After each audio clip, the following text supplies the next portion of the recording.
ครับวันนี้วันที่3 พฤษภาคม2568วันนี้เราจะมาเรียนระดับ7 และ 7+1ระดับ7 และ 7+1นั้นท่านอาจารย์ใหญ่ได้สอนครั้งแรกอยู่อ่าในปี1999ซึ่งเป็นครั้งแรกที่ท่านอาจารย์ใหญ่ต้องกลับมาสอนอยู่ที่สหรัฐอเมริกาเนื่องมาจากว่า หลายปีที่ผ่านมาหมายถึงปี1996 97 98วิชาพลังจักรวาลได้มีการขยายตัวอย่างใหญ่หลวงมีการยอมรับทั่วโลกของวิชาพลังจักรวาลซึ่งมอบดุษฎีบัณฑิตให้กับท่านอาจารย์ใหญ่เลืองเมงดางและการจัดประชุมที่เรียกว่า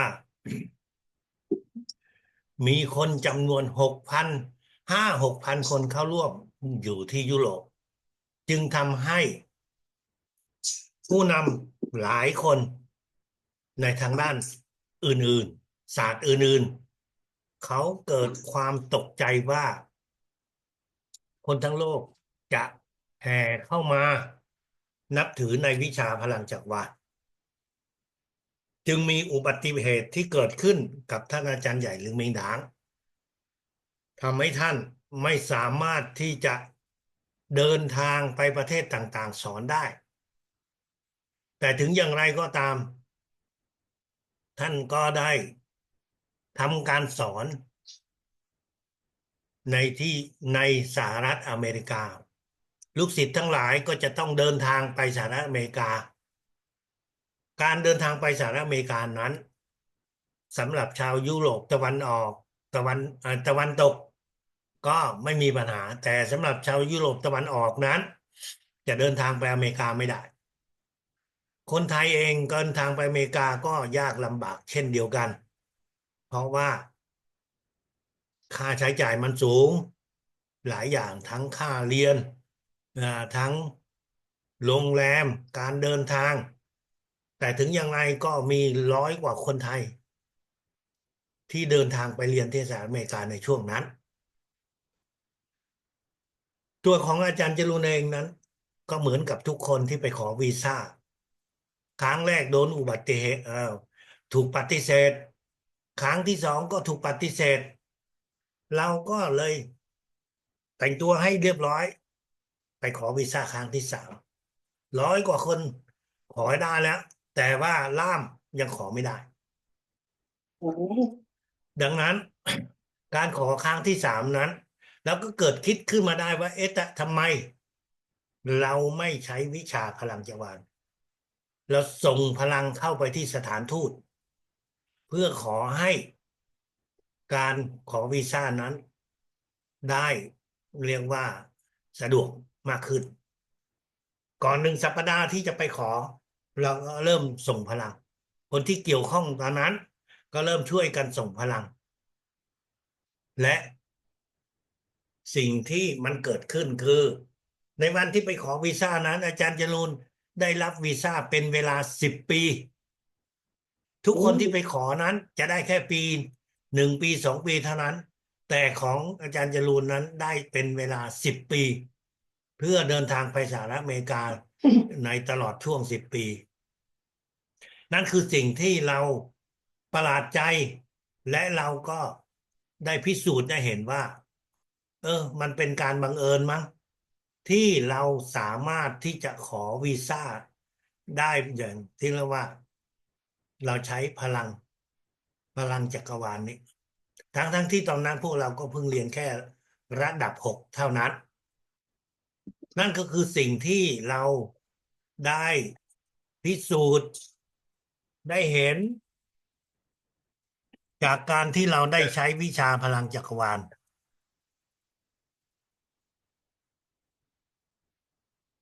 ในระดับ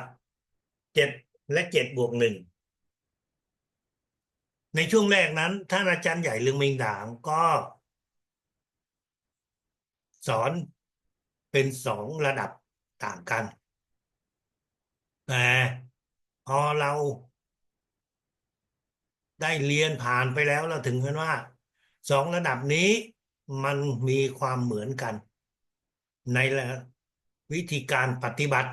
เพียงแต่แตกต่างกันในรูปแบบของการใช้พลังของพีระมิดพลัง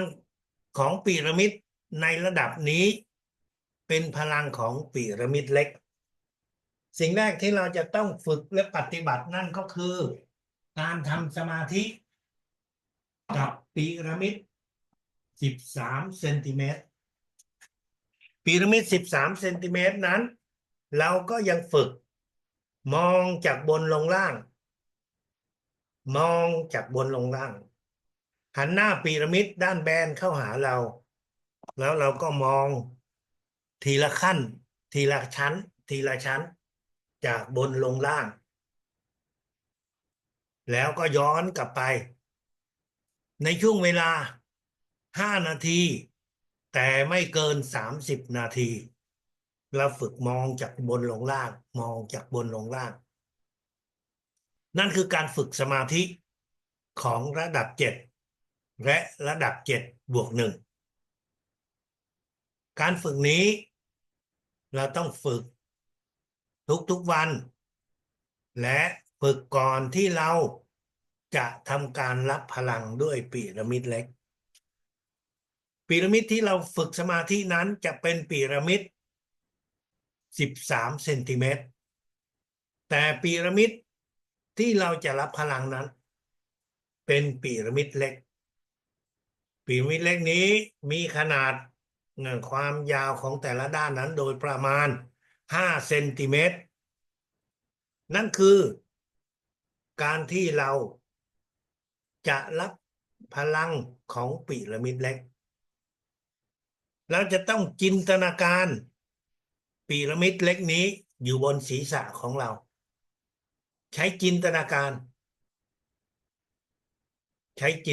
รว่ามีพีระมิดเล็กที่อยู่บนศีรษะของเราไม่เอาพีระมิดเล็กวางบนศีรษะของเราในระดับ7เมื่อเราจินตนาการว่ามีพีระมิดเล็กอยู่บนจักระ7ของเราเราก็จินตนาการในจิตของเราออกเหมือนกับออกคำสั่งว่าให้มองจากยอดพีระมิดเล็กลงฐานล่างมองจากยอดพีระมิดเล็กลงฐานล่าง3 ครั้งหลังจากครั้งที่4เราก็มองที่ยอดของพีระมิดเล็กนั่นคือการรับและส่งพลังด้วยพีระมิดเล็กเข้ามาที่จักระ7ของเราใช้เวลาตรงนี้ไม่เกิน10 วินาทีนั่นคือการรับหลังจากที่เราได้รับพลังของพีระมิดเล็กนี้แล้วเราก็จะส่งพลังของพีระมิดเล็กไปในจุดที่ร่างกายของเรามีอาการเจ็บมีอาการปวดบนร่างกายของเราอาจจะเจ็บจะปวดอยู่ตรงจุดใดจุดหนึ่งก็ได้ถ้าหากว่าเรามีโรคภัยไข้เจ็บมีอาการปวดเมื่อยแต่ถ้าหากไม่มีอาการเหล่านั้นเราก็จะส่งพลังหรือว่าจินตนาการพีระมิดเล็กของเราอยู่ที่จักระ5 4 3 2แต่ละครั้งที่เราจินตนาการพีระมิดเล็กอยู่ในจุดที่เรามีอาการเจ็บ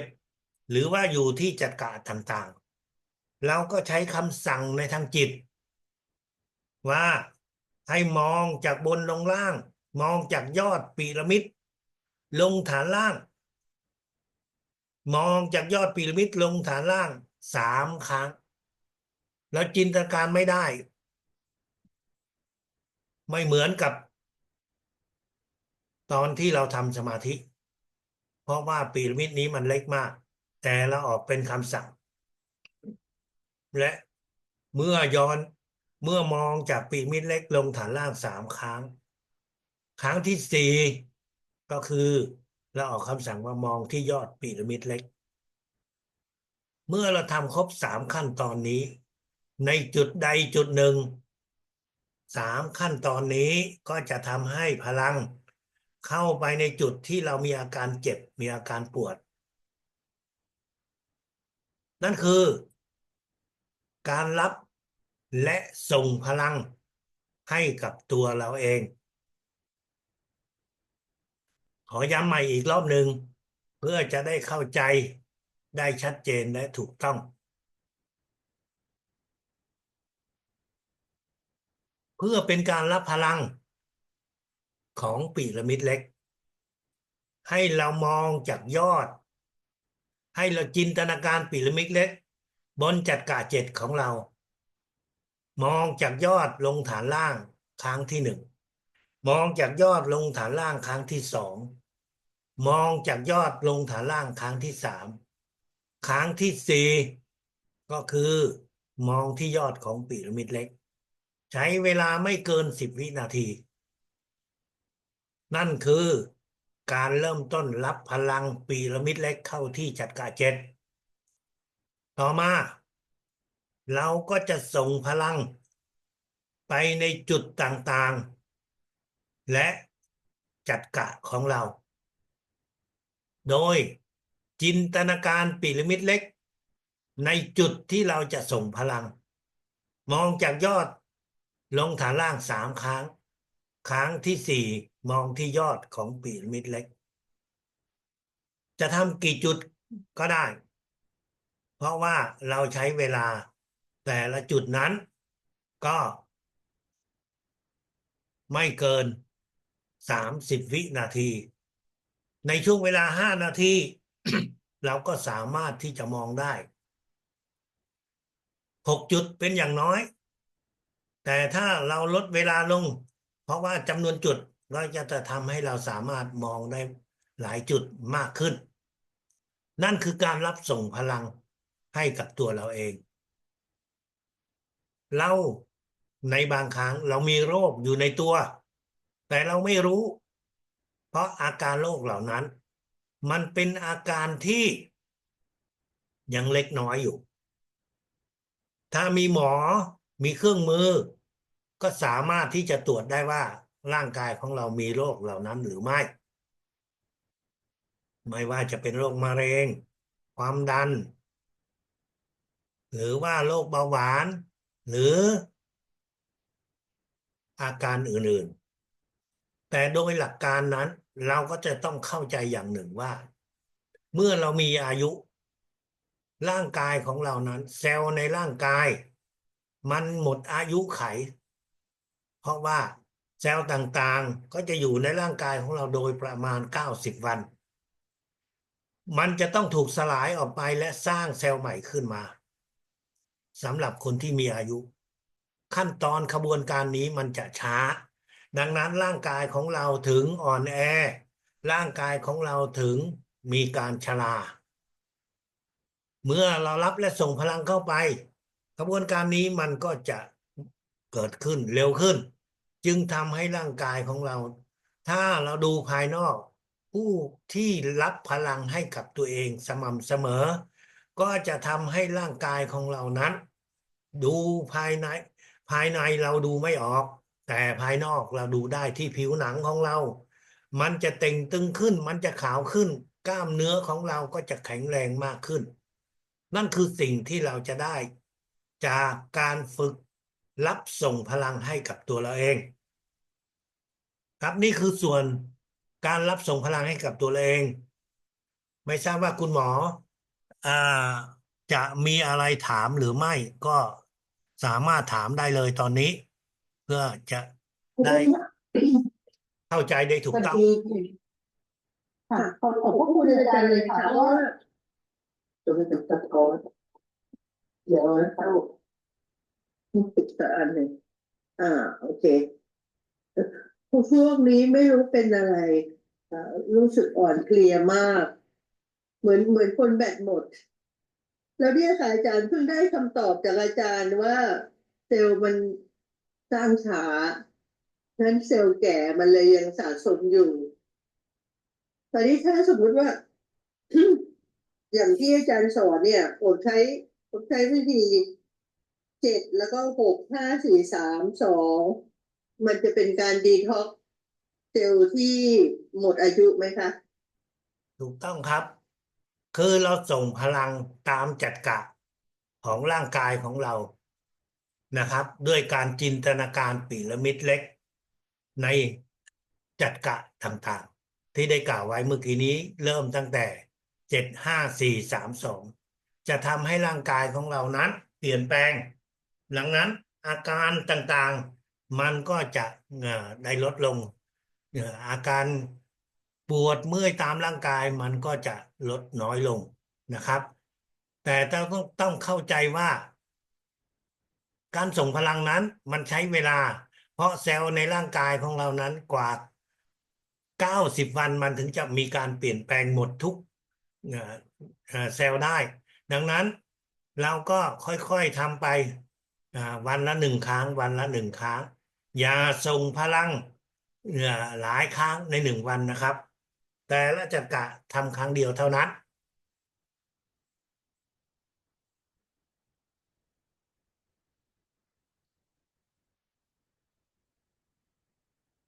มีคำถามอะไรเกี่ยวกับช่วงนี้หรือเปล่าครับถ้าไม่มี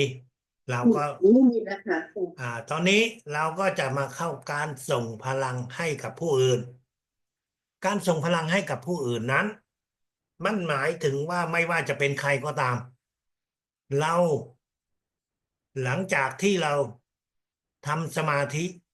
เราส่งพลังให้กับตัวเราเองแล้ว เราก็จะเริ่มการรับส่งพลังให้กับผู้อื่น โดยที่เราก็จะจินตนาการพีระมิดเล็กบนจักระ7ของคนคนนั้น เมื่อเราจินตนาการแล้วเราก็จะออกคำสั่งว่าเรามองจากยอดของพีระมิดเล็กลงฐานล่าง3 ครั้งครั้งที่4ให้มองที่ยอดของพีระมิดเล็กนั่นคือการเรารับส่งพลังเข้าไปที่จักระ7ตรงนี้เราทำในช่วงไม่เกิน10 วินาทีแล้วหลังจากนั้นเราก็จะจินตนาการพีระมิดเล็กไปในจุดที่เขาบอกว่าเขาเจ็บเขาป่วยเขาปวดและเราก็จินตนาการส่งพลังพีระมิดเล็กนี้เข้าไปในจักระ5 4 3 2ของผู้ป่วยคนนั้นนั่นคือสิ่งที่เราจะทำในการส่งพลังให้กับคนอื่น จะต้องจำไว้ว่าก่อนที่เราจะส่งพลังให้กับตัวเราหรือให้กับคนอื่นให้เราอธิษฐานถึงสิ่งศักดิ์สิทธิ์ถึงจิตวิญญาณท่านอาจารย์ใหญ่ว่าเราจะส่งพลังให้กับตัวเราเองให้ได้มีสุขภาพแข็งแรงให้หายจากโรคที่เรามีอยู่โรคที่ผู้ป่วยที่เราจะช่วยนั้นมีอยู่มีโรคอะไร เราก็ต้องถามให้ชัดเจน ถ้าเราไม่รู้อย่างชัดเจน เราก็จะอธิษฐานว่าให้หายจากโรคภัยไข้เจ็บ แต่แน่นอนมันก็จะไม่ดีเท่ากับการที่เราส่งพลังโดยมีเป้าหมายชัดเจนว่าเราจะต้องการให้มีการรักษาโรคอะไรอยู่ นั่นคือการที่เราจะส่งพลังให้กับคน1 คนสิ่งที่สำคัญที่สุดก็คือเราไม่ รับส่งพลังให้ตัวเราเอง หรือให้คนอื่น2 รอบ 2 ครั้งใน1 วัน เพราะถ้าหากเราลืมไป เราเผลอตัวลืมไป ครั้งที่ 2นั้นจะเป็นครั้งที่ดูดพลังกลับ จึงทำให้ผลของการรักษานั้น ไม่ได้ผล นั่นคือสิ่งที่เราจะต้องเข้าใจ การส่งพลังให้กับคนอื่นโดยทางจิตนั้น มันเป็นสิ่งที่ดีว่ามันสะดวก แต่สิ่งที่เราจะต้องคำนึง นั่นก็คือ เมื่อเราส่งพลังให้เขา แต่เขา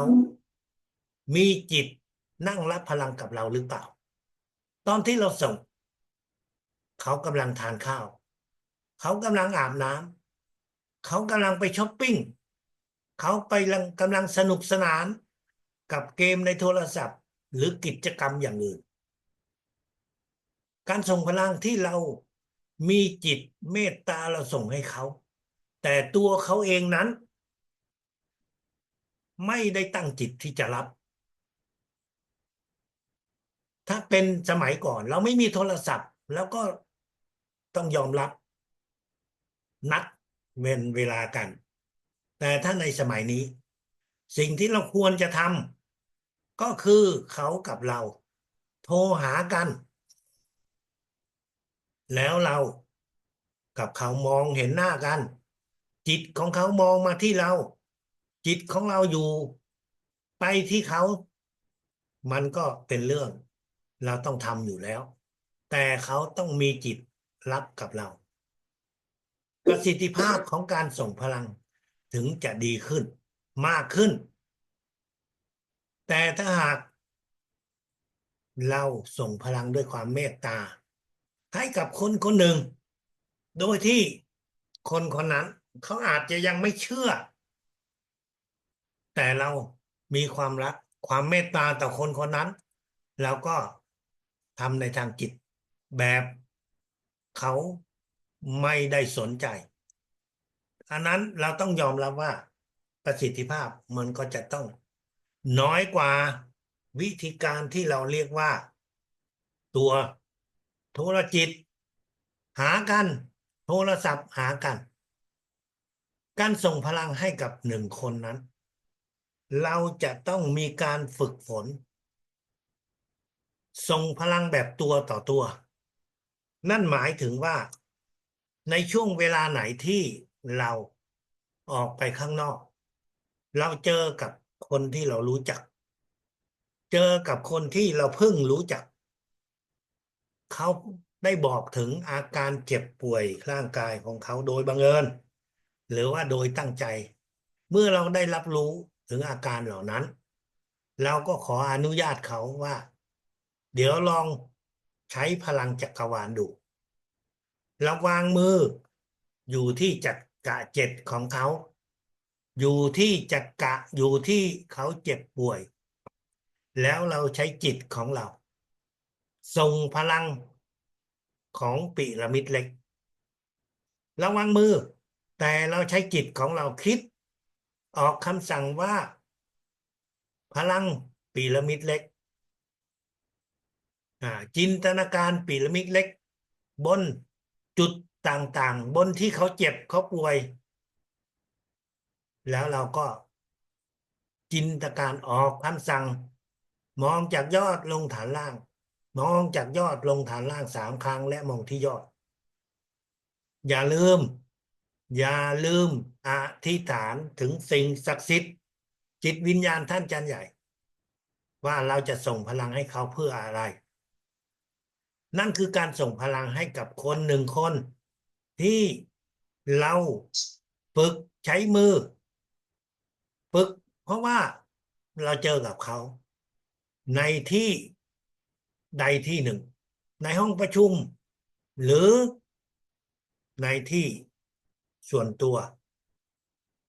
เราต้องใจกล้าที่จะแสดงออก เพื่อทำให้เรานั้นมีความมั่นใจในพลังของตัวเราเอง การส่งพลังจิตนั้น มันอาจจะเป็นการหลบซ่อนแต่การอยู่ต่อหน้า เราจะถูกทดสอบจิตของเรากล้าหรือไม่กล้า นิ่งหรือไม่นิ่ง ตอนที่เราจะส่งพลังให้เขา และการกระทำแบบตัวต่อตัวนี้ ไม่จำเป็นว่าเราจะต้องทำให้ได้ทุกวัน วันไหนสะดวกเราก็ทำแต่อย่างน้อยเราก็พยายามที่จะฝึกทำให้ได้มากที่สุด เพราะการฝึกวางมือตัวต่อตัวนั้น มันเป็นการทดสอบที่แรงกล้า มันเป็นการทดสอบที่เข้มแข็ง จิตของเรากล้าที่จะแสดงออกหรือไม่ จิตของเราจะได้รับการติดต่อกับสิ่งศักดิ์สิทธิ์ เมื่อเราวางมือ หากว่ามือของเรา วางผิดที่ หากว่ามือของเราวางยังไม่ถูกต้อง มันจะมีเหมือนกับอำนาจของสิ่งศักดิ์สิทธิ์จะทำให้เราขยับมือไปวางได้ถูกที่ถูกต้อง นั่นคือการฝึกฝนทดสอบที่เราจะต้องทำอยู่ตลอดเวลา หากว่าเรากล้าทำแบบนั้น ความสามารถของเราก็จะสูงขึ้น แต่การที่เราส่งพลังด้วยจิต มันเป็นความสะดวก แต่มันก็เป็นการท้าทายที่น้อยกว่าการวางมือ ครับ ตอนนี้จะมีคำถามอะไรในช่วงนี้ถามได้เลยครับ อาจารย์ค่ะเมื่อกี้อาจารย์บอกว่าให้รักษาตัวเองหรือรักษาคนอื่นเนี่ยทำได้แค่1 ครั้งต่อวันตอนนี้ถ้ามีคนที่2ที่3ที่4ไม่เป็นไรใช่ไหมคะ เรา กี่คนก็ได้ การรักษาแต่ใน1 คนเราทำครั้งเดียว แต่จะมี2 คน3 คน4 5 คนก็เราสามารถทำได้นะคนละ1 ครั้งใน1 วัน อาจารย์แล้วเดี๋ยวตัวเองสมมติว่าอุดมีความดันมีไขมันในเลือดมีสลักเพชรจมแล้วมันเป็นหลายจุดนะคะอาจารย์ ก็ที่ได้กล่าวไว้ จุดไหนที่มีอาการเจ็บเราก็วางมือ แต่โรคบางโรค มันไม่ได้แสดงอาการเจ็บ แต่มันเป็นการเรียกว่าปวดเมื่อยรวมทั้งร่างกายดังนั้น เราจึงส่งตามจักระต่างๆ7 5 4 3 2ที่ได้กล่าวไว้เมื่อกี้นี้นะครับ โอ้ถ้าอย่างนั้นก็อันนั้นก็คือทำทั้งตัวไปถูกต้องครับ ก็คือทั้งตัวด้วยจักระที่อยู่บนร่างกายมันก็จะส่งพลังให้กับทั้งตัวของเรา แล้วถ้าปวด2 ที่อะคะปวด2 ที่ตรงไหนแล้วก็เพิ่มไปตรงนั้น ส่วนจักระต่างๆ เราก็ยังส่งอยู่ อาจารย์คะคำว่าสิ่งศักดิ์สิทธิ์ของอาจารย์เนี่ยนอกจากพระอาจารย์ใหญ่แล้วเนี่ยสำหรับในทัศนคติของอาจารย์เนี่ยสิ่งศักดิ์สิทธิ์สูงสุดของจักรวาลคืออะไรคะสิ่งศักดิ์สิทธิ์ของจักรวาลนี้ มันเป็นคำที่มนุษย์เราผู้ที่ปฏิบัติทางจิตวิญญาณ ใช้เพื่อบ่งบอกถึงพลังที่มีอยู่ในโลกของเรา แต่มนุษย์เรามองไม่เห็น มนุษย์เราทางด้านวิทยาศาสตร์ยังพิสูจน์ไม่ได้ แต่มนุษย์เหล่านั้นได้เห็นเหตุการณ์ต่างๆที่มีอยู่ในโลกนี้ และผู้ที่มีความเชื่อทางด้านจิตวิญญาณ ก็จะตั้งชื่อที่แตกต่างกันไป ตามศาสนาที่ตัวเองนับถือ ตามภาษาของตัวเองที่ตัวเองใช้ แต่มันเป็นสิ่งเดียวที่มีอยู่ในจักรวาลมีอยู่ทุกที่ทุกหนทุกแห่งมันเป็นพลังอำนาจที่เรามองไม่เห็นแต่มันมีอยู่จริงและมันเกิดเหตุการณ์ที่มนุษย์เรารับรู้นั่นคือคำที่ท่านอาจารย์ใหญ่ลึงมิงหนางใช้คำว่าสิ่งศักดิ์สิทธิ์สูงสุดส่วนในภาษาเวียดนามเขาเรียกว่าเถื่องเด๋ในภาษาไทยไม่มีคำนี้เป็นคำจำกัดให้กับทุกคนแต่สิ่งศักดิ์สิทธิ์ของผู้ที่นับถือศาสนาต่างๆเขาก็จะมีคำอย่างเช่นของศาสนาคริสต์เขาก็เรียกว่าพระเจ้าหรือในภาษาอังกฤษเขาเรียกว่า God แต่สิ่งศักดิ์สิทธิ์ของผู้ที่นับถือศาสนาพุทธไม่มีคำเจาะจงมันขึ้นกับความเชื่อของแต่ละคนที่อยากจะเรียกว่าอะไรก็ได้ท่านอาจารย์ใหญ่บอกว่านั่นก็คือที่มาของพลังแต่ที่เราอธิษฐานถึงในแต่ละคนที่อธิษฐานนั้นท่านจะใช้คำอะไรก็ได้นอกจากคำว่าสิ่งศักดิ์สิทธิ์สูงสุดก็ใช้คำอื่นก็ได้เมื่อท่านมีความเชื่อในสิ่งศักดิ์สิทธิ์ตามศาสนาตามวัฒนธรรมตามภาษาของท่านแต่อย่างน้อยก็ให้จำไว้ว่าวิธีการต่างๆของในวิชาพลังจักรวาลนั้นท่านอาจารย์ใหญ่ลึงมิงหนางเป็นผู้ที่แนะนำสอนให้กับพวกเราดังนั้นเราจึงอธิษฐานถึงท่านอาจารย์ใหญ่ลึงมิงหนาง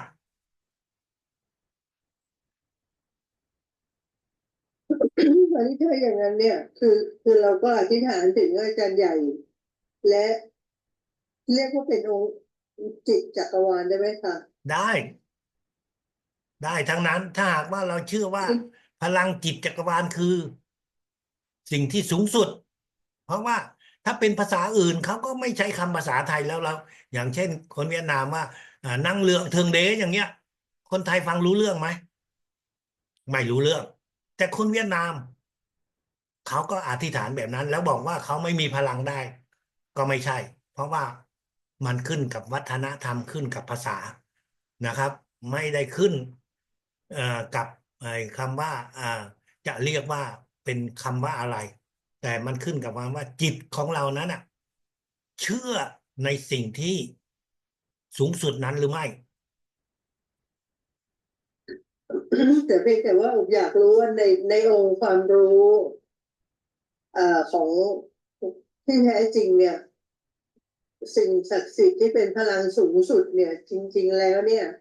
มันคือในภาษาไทยเนี่ยไม่มีชื่อเรียกเลยเพราะว่าอย่างพระพุทธเจ้าเนี่ยก็ยังมีหลายพระองค์ใช่ไหมคะก็เลยรู้สึกว่าเอ๊ะเราก็อธิษฐานถึงพระพุทธเจ้าด้วยพระอรหันต์ด้วยพระศาสดาทุกพระองค์แล้วก็องค์จิตจักรวาลแบบนี้คือเราก็ไม่เอ๊ะรู้สึกว่าเยอะไปหมดอะค่ะ ดังนั้นท่านอาจารย์ใหญ่จึงบอกว่าให้คุณใช้คำเดียวว่าสิ่งศักดิ์สิทธิ์สูงสุดส่วนไอ้สิ่งศักดิ์สิทธิ์สูงสุดนั้นชื่อจริงๆของมันชื่ออะไรมนุษย์เรายังไม่มีชื่อแต่ละวัฒนธรรมเขาตั้งชื่อของเขาเองภาษาไทยเราไม่มีชื่อตรงนี้เราก็ใช้คำว่าสิ่งศักดิ์สิทธิ์สูงสุดเพราะในภาษาเวียดนามนั้นเขาเรียกสิ่งศักดิ์สิทธิ์สูงสิ่งศักดิ์สิทธิ์สูงสุดว่าเถื่องเด๋ คนที่นับถือศาสนาคริสต์เขาเรียกสิ่งศักดิ์สิทธิ์สูงสุดของเขาคือพระเจ้าหรือว่าก็อดแต่ศาสนาคริสต์ศาสนาพุทธไม่มีนะครับจึงใช้คำว่าสิ่งศักดิ์สิทธิ์สูงสุดแล้วถ้านักวิทยาศาสตร์ถามว่าสิ่งศักดิ์สิทธิ์สูงสุดคืออะไรเราก็ตอบไม่ได้เพราะตัวนักวิทยาศาสตร์เองก็ตอบไม่ได้เนื่องจากว่ามันเป็นสิ่งที่ความรู้ของมนุษย์เรายังไม่ถึงดังนั้นเราจึงไม่ยึดติดไม่กังวลใจว่ามันคืออะไรแต่เรารู้ว่ามันมีสิ่งหนึ่งที่เป็นพลังเป็นอำนาจของจักรวาลนี้และในวิชาพลังจักรวาลท่านอาจารย์ใหญ่จึงใช้คำว่าเถืองเด๋เถืองเด๋ ไม่ใช่เป็นคำว่าสิ่งศักดิ์สิทธิ์สูงสุด แต่มันเป็นชื่อเฉพาะในภาษาเวียดนาม เพื่อบ่งบอกว่านั่นคือสิ่งศักดิ์สิทธิ์สูงสุด แล้วเราจะสัมผัสได้ไหมคะเราสัมผัสได้ด้วยพลัง เมื่อเราฝึกไป เราก็จะได้รับพลัง เราก็จะเอาพลังนี้มาทำการรักษาโรค มาทำการให้สุขภาพของเราดีขึ้น หรือว่าใช้ทางด้านอื่นๆ ที่เราเรียกว่า5 ผลประโยชน์หลักของพลังจักรวาล นั่นก็คือการที่เราสามารถที่จะดึงพลังเหล่านี้มาทำการรักษาโรค เราสามารถที่จะดึงพลังนี้มารักษาสุขภาพจิต เราสามารถดึงพลังนี้ช่วยให้เราหายในการที่เราจะทำกิจกรรมต่างๆ เรายังไม่และเราสามารถที่จะดึงพลังนี้ช่วยให้วิญญาณต่างๆที่สร้างปัญหาในโลกของมนุษย์เราอาจจะมองเห็นหรือมองไม่เห็นวิญญาณนะบางคนมองเห็นวิญญาณ แต่บางคนมองไม่เห็นและก็ไม่เชื่อนะคนที่มองเห็นเขาเชื่ออยู่แล้ว แต่คนที่มองไม่เห็นก็จะไม่เชื่อ แต่ถามว่าวิญญาณมันมีจริงไหม ถ้าเราเคยสัมผัสเราเจอกับคนที่ชาวบ้านเรียกว่าผีเข้า และคนคนนั้นหมดความเป็นตัวของตัวเอง เขาจะพูดจาเลอะเทอะเขาจะพูดจาด่าว่าคนอื่นไม่หยุด และสิ่งที่อยู่ในตัวเขาทำเขาเป็นแบบนั้น ทางการแพทย์ก็บอกว่าสมองเขาเสื่อม สมองเขามีปัญหา แต่ผู้ปฏิบัติทางจิตวิญญาณจะบอกว่า เขาโดนวิญญาณอื่น แสงแฝงเข้าไปในตัวของเขา จึงทำให้เขาไม่สามารถที่จะเป็นตัวของตัวเองได้ นั่นคือสิ่งที่เรารับรู้กับสิ่งเหล่านี้ด้วยการเหตุการณ์ไม่ใช่ว่าด้วยเครื่องไม้เครื่องมือเหมือนทางวิทยาศาสตร์นะครับทางวิทยาศาสตร์ทุกอย่างจะต้องพิสูจน์ได้ด้วยการถ่ายภาพด้วยการวัดได้นะเครื่องไม้จากเครื่องไม้เครื่องมือแต่ทางจิตวิญญาณนั้นมันเป็นเรื่องของการสัมผัสความรู้สึกดังนั้นถ้าจะเอารูปแบบของทางวิทยาศาสตร์มาทดสอบทางจิตวิญญาณนั้นเราจะเห็นว่าไม่มี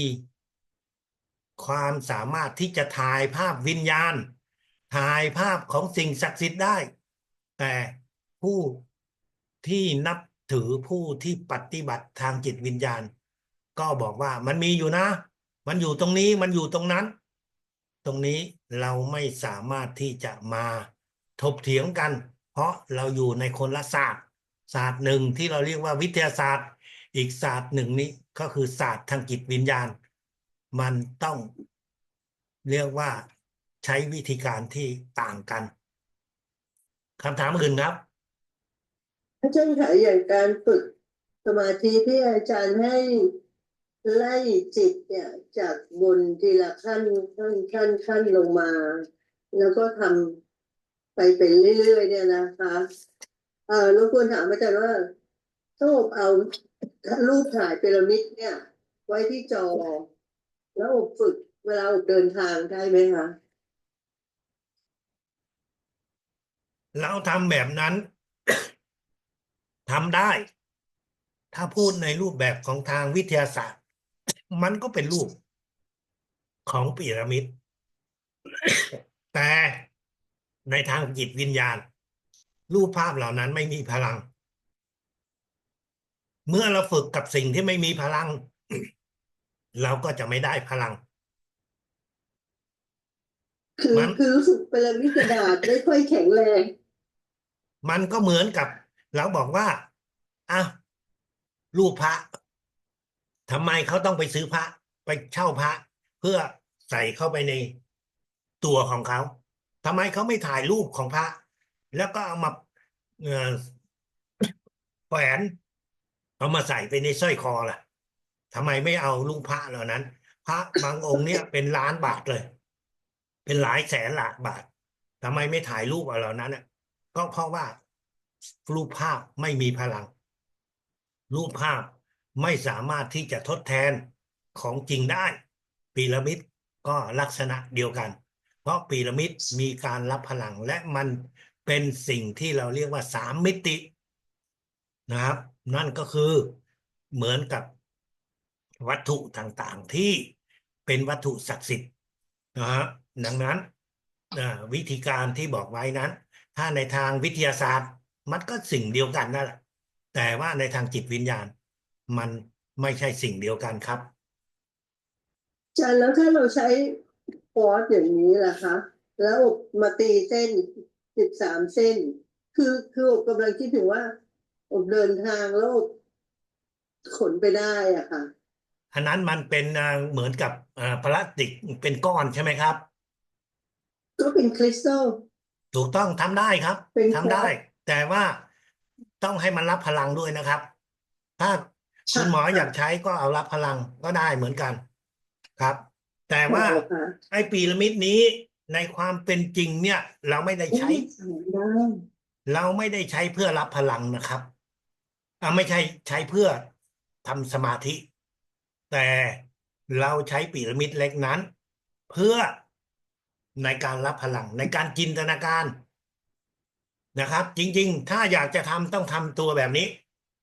นี่ครับตัวใหญ่เนี้ยนะครับถ้าคุณหมอคิดว่าทำด้วยกระดาษมันไม่สะดวกก็ทำพีระมิด13 ด้านเพื่อฝึกสมาธิแต่ถ้ามันทำด้วยกระดาษอย่างนี้แล้วก็สามารถพับมันได้นะครับ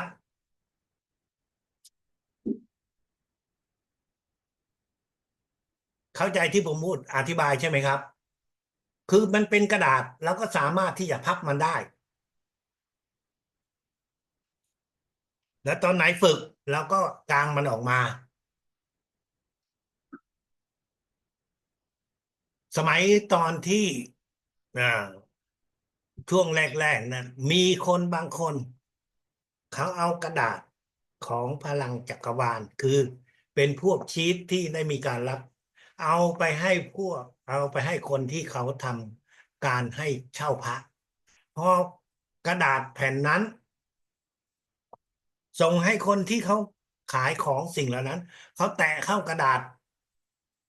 เขาตกใจเลยว่าเอ๊ะทำไมกระดาษนี้มันมีพลังล่ะ นั่นแหละครับแม้ว่ามันจะเป็นกระดาษแต่ว่ามันเมื่อมันได้รับพลังในห้องเรียนมันก็กลายเป็นสิ่งที่มีพลังนะครับคำถามถัดไปครับไม่มีแล้วค่ะครับโอเคนะครับทีนี้การส่งพลังนั้นเราก็สามารถที่จะส่งพลังให้กับกลุ่มบุคคลที่เรานั่งร่วมประชุมด้วยนั่นคือการส่งพลังเป็นกลุ่มบุคคลเหล่านั้น เขาอยู่ในห้องประชุมกับเราใน1 วันใดวันหนึ่งเรานั่งอยู่ด้านล่างตรงกลางเราก็ส่งพลังให้กับทุกคนเหล่านั้นจินตนาการพีระมิดเล็กอยู่บนอ่ารายชื่ออ่าอยู่บนเหนือห้องเหนือศีรษะของทุกคนที่อยู่ในห้องประชุมกับเราโดยใช้คำสั่งว่ามองจากบนลงล่างมองจากบนลงล่างมองจากบนลงล่าง3 ครั้งไม่มองที่ยอดนั่นคือการส่งพลังให้กับทุกคนที่อยู่ในห้องประชุมร่วมกับเรามันเป็นการฝึกจิตของความเมตตาถ้าในภาษาของทางธรรมะเขาเรียกว่าแผ่เมตตาแต่ตรงนี้ เราแผ่เมตตาด้วยพลังของพีระมิดเล็กเราจินตนาการพีระมิดเล็กอยู่เหนือห้องแล้วก็มองจากยอดลงทางล่าง3 ครั้งหลังจากนั้นเราก็ทำแบบเดียวกันแต่เราออกเป็นคำสั่งว่าให้ พลังปีระมิดเล็กนี้ ไปที่จัดการ7 5 4 3 2ของทุกคนที่อยู่ในห้อง นั่นคือการส่งพลังแบบเรียกว่าซุ่มคือโดยบังเอิญเราเจอกับพวกเขา เราทำแบบนั้นได้1 ครั้งใน1 วัน หรือ วันถัดไปถ้ามีร่วมประชุมอีก การฝึกนี้มันเป็นการฝึกให้จิตของเรานั้น มีความเมตตาต่อทุกคน นั่นคือสิ่งที่ท่านอาจารย์ใหญ่ แนะนำให้กับพวกเราว่าถ้าหากว่ามีโอกาสเราไปร่วมประชุมร่วมกิจกรรมที่มีคนเยอะ เราก็จะทำแบบนั้น นั่นคือแบบส่งพลังแบบหมู่ที่1 แบบที่2นั่นก็คือ เรามีรายชื่อของคนที่เรารู้จัก รายชื่อของคนที่เราเป็นเพื่อนของเราแล้วเอาชื่อของคนเหล่านั้นมาแบ่งเป็นกลุ่ม กลุ่ม1กลุ่ม2กลุ่ม3แล้วเราก็จะส่งพลังไปทีละกลุ่มทีละกลุ่ม รายชื่อเหล่านี้เราส่งได้ทุกวัน และเราก็จะส่งในรูปแบบว่าจินตนาการปีระมิดเล็กบนรายชื่อของคนเหล่านี้ โดยการที่เรา คิดว่ามีหุ่นอยู่ข้างหน้าเรา เมื่อเราอธิษฐานว่าเราจะขอส่งพลังให้คนอยู่ในกลุ่ม1กลุ่ม2อย่างนี้เป็นต้น แล้วหลังจากนั้น เราก็จินตนาการพีระมิดเล็กอยู่บนตัวของเรา และเราบอกว่าส่งพลังนี้ไปถึงทุกคนที่อยู่ในรายชื่อ หรือเราจะส่งพลัง ไปจัดการต่างๆเราก็คิดแบบเดียวกันแล้วบอกให้พลังนี้ส่งไปที่จัดการ5 4 3 2ของคนที่อยู่ในรายชื่อเหล่านี้ การส่งพลังนี้แน่นอนเราก็จะมีข้อตั้งขาว่าพวกเขาจะได้รับพลังจริงหรือไม่ เราไม่ต้องกังวลใจ ตอนนี้เราฝึกไปเราส่งไป แล้วเมื่อถึงระดับสูงสุด เราจะมีวิธีการตรวจสอบได้ว่า เมื่อเราส่งพลังเข้าไปแล้ว คนที่อยู่ในรายชื่อเหล่านี้ จะได้รับพลังจะรู้สึกอย่างไรกับพลังที่เราส่งไป นั่นคือในระดับ20เราก็จะมีวิธีการในการที่จะรับรู้ ตอนนี้เราเพิ่งอยู่ในระดับ7 บวก 1เราก็ทำให้ถูกต้องตามวิธีการไปก่อน การส่งพลังนั้น ถ้าหากว่าเราเจอกับคนที่เขามีการผ่าตัด หรือมีการทำฟัน แล้วก็สามารถที่จะส่งพลังเข้ากับจุดที่เขาทำการผ่าตัด หรือทำฟัน จะทำให้บาดแผลที่มีอยู่ตรงนั้น ได้หายได้เร็วขึ้น อาการเจ็บที่มีอยู่ตรงนั้น ก็จะน้อยลงหรือไม่มีอาการเจ็บ และการที่บาดแผลตรงนั้นจะหายก็จะได้เร็วขึ้น นั่นคือสิ่งที่เราสามารถที่จะใช้พลังเข้าไปในเรื่องของการทำผ่าตัดหรือการทำฟัน การส่งพลังในบางครั้งเราอาจจะอยู่ตามถนนแล้วเราเจอกับผู้ป่วยที่เขาอยู่บนรถของปอเต็กตึงที่เขาอยู่บนรถของโรงพยาบาล เมื่อเราพบเจอเหตุการณ์แบบนี้ เราก็จะอธิษฐานส่งพลังช่วยเหลือให้กับคนเหล่านั้น เราไม่ต้องจินตนาการพีระมิดเล็ก เพราะว่ามันเป็นกรณีฉุกเฉิน ถ้าอาจารย์ใหญ่บอกให้เราว่าเราเพียงแค่อธิษฐาน เท่านั้น เดี๋ยวสิ่งศักดิ์สิทธิ์ก็จะจัดการพลังส่งไปหาคนเหล่านั้น ทั้งที่เราไม่รู้ชื่อ ไม่รู้หน้าตา ไม่รู้ว่าเขาเป็นอะไร แต่ด้วยจิตของความเมตตา เราได้ยินเสียงของรถโรงพยาบาลรถปอเต็กตึง แล้วก็ใช้จิตของเราอธิษฐานทรงพลังของพีระมิดแค่นี้เราก็ได้ทำการส่งพลังให้เขาไม่ต้องจินตนาการพีระมิดมองจากยอดลงฐานล่างอะไรทั้งนั้นเพราะนี่คือกรณีฉุกเฉินในกรณีนี้ในบางครั้งผู้ป่วยเหล่านั้นอาจจะเสียชีวิตกลางทาง เมื่อเขาเสียชีวิตกลางทาง และเขาได้รับพลังที่เราส่งไปให้ วิญญาณของคนเหล่านี้ก็สามารถที่จะไปสู่กับแสงสว่างของสิ่งศักดิ์สิทธิ์นั่นคือผลที่เราได้จากการที่เราส่งพลังให้กับผู้ป่วยอยู่บนรถพยาบาลแน่นอนเราอาจจะเชื่อหรือไม่เชื่อแต่สิ่งที่คนเสียชีวิตนั้นมันได้พิสูจน์ว่ามันมีคลิปหนึ่งที่เป็นรถของโรงพยาบาลของคนขับรถไปรับผู้ป่วยลงมาผู้ป่วยนั่งอยู่ในรถเขาก็ส่งเสียงดังว่าทำไมบอกว่าไปรับเขาคนเดียวแต่ในรถคันนี้เขาเห็นคนอื่นนั่งอยู่ด้วยแต่ผู้ป่วยนั้นจะพยายามพูดคุยแต่คนคนนั้นเขาไม่คุยด้วยเขานั่งนิ่งมองไปข้างหน้าเท่านั้นเมื่อไปถึงโรงพยาบาลคนขับรถก็ได้เอากล้องนั้นไปตรวจสอบดูว่าเอ๊ะมันมีอะไรเกิดขึ้นปรากฏว่าเห็นว่าอยู่ในรถนั้นคุณป้าพูดคนเดียวแต่อีกคนหนึ่งมองไม่เห็นคุณป้ายืนยันว่าตัวเองมองเห็นนั่นคือคุณป้าได้มองเห็นวิญญาณของผู้ที่เคยเสียชีวิตอยู่ในรถคันนั้นนั่นคือสิ่งที่ท่านอาจารย์ใหญ่ได้กล่าวไว้ให้กับพวกเราว่าเมื่อเราส่งพลังให้กับรถพยาบาลที่มีผู้ป่วยถ้าเราช่วยกายเนื้อไม่ได้เราก็ยังสามารถที่จะช่วยวิญญาณของคนเหล่านั้นได้แต่ถามว่าวิทยาศาสตร์พิสูจน์ได้หรือไม่ว่า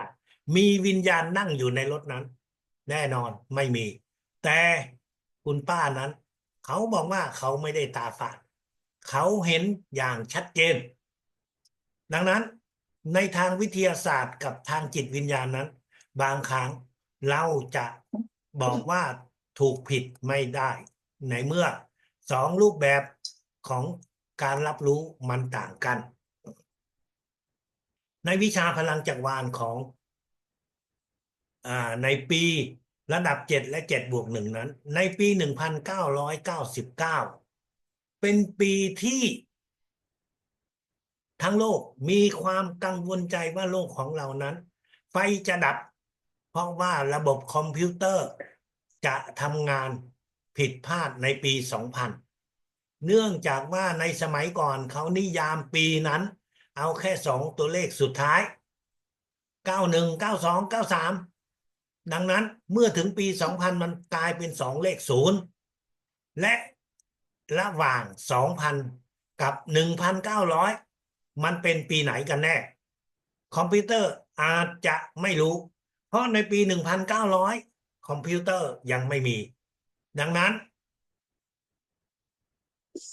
พวกนักวิทยาศาสตร์ทั้งหลายจึงเกิดความกังวลใจในเรื่องนี้และไม่รู้ว่าจะแก้ไขอย่างไรได้ท่านอาจารย์ใหญ่ในช่วงนั้นได้ให้สร้างเสาอากาศเสาอากาศเป็นสิ่งที่อยู่เป็นรูปร่างที่เห็นอยู่ในด้านหลังของอาจารย์จรูนมันสูงประมาณ1 ไม้บรรทัดฐานของมันก็กว้างเหมือนกับของพีระมิดก็คือ13 เซนติเมตรเท่านั้นเสาอากาศตัวนี้ถูกสร้างมาแล้วนับถึงวันเวลานี้ก็คือ16 ปีผ่านไป26 ปีสิ26 ปีเสาอากาศตัวนี้ถ้าพูดตามความเป็นจริงนั้นก็ยังไม่มีเสาอากาศตัวไหนที่สร้างพลังไฟฟ้าขึ้นมาแต่ เราก็ต้องยอมรับว่า พลังจักรวาลนั้นสามารถที่จะสร้างไฟฟ้าขึ้นมาได้ เพียงแต่ว่ามันจะอยู่ได้นานขนาดไหน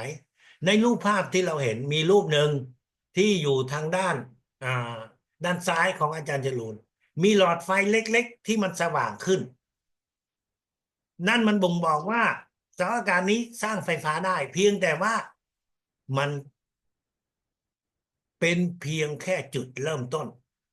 วิชาพลังจักรวาลเป็นวิชาของสิ่งศักดิ์สิทธิ์ท่านอาจารย์ใหญ่เรียนรู้จากสิ่งศักดิ์สิทธิ์และสิ่งศักดิ์สิทธิ์บอกว่าทำแบบนี้ มันจะได้มีไฟฟ้าใช้ ลูกศิษย์หลายคน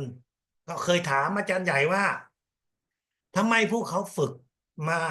6-7 ปีแล้ว ยังไม่เห็นมีไฟฟ้าขึ้นมาอาจารย์ใหญ่ว่าเมื่อไหร่โลกของเราไฟดับทั่วโลก ตอนนั้นเสาอากาศนี้จะมีไฟฟ้าให้พวกเราใช้ นั่นคือเสาอากาศพลังจักรวาลถ้าหากว่าเรามีเราก็ฝึกโดยการมองจากยอดลงฐานล่าง มองจากยอดลงฐานล่างในช่วงเวลา ไม่เกิน30 นาทีแต่ละวันเสาอากาศไม่ใช่อุปกรณ์บังคับ ว่าลูกศิษย์จะต้องมี ใครอยากมีก็ซื้อเอาเอง หาซื้อเอาเอง ในสมัยก่อนในห้องเรียนเขาก็จะมีวางขายอยู่ข้างนอก แต่ไม่ได้บังคับให้ผู้เรียนต้องซื้อ ใครอยากใช้ใครอยากฝึกก็ซื้อ แต่สำหรับพีระมิดนั้นเป็นการบังคับว่าผู้เรียนต้องมี เพราะมันถูกเก็บอยู่ในค่าเรียนอยู่แล้ว ครับถึงตรงนี้คุณหมอจะมีอะไรถามเกี่ยวกับเรื่องของการส่งพลังเป็นหมู่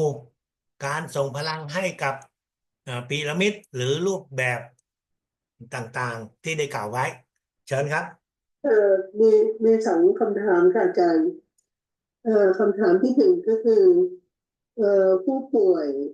ติดเตียงที่หูได้ยินแต่ว่าประสาทอื่นเนี่ยคือติดเตียงนะคะอาจารย์เหมือนหลับแต่ว่าหูได้ยินเนี่ยเราสามารถที่จะส่งพลังให้เขาแล้วเออ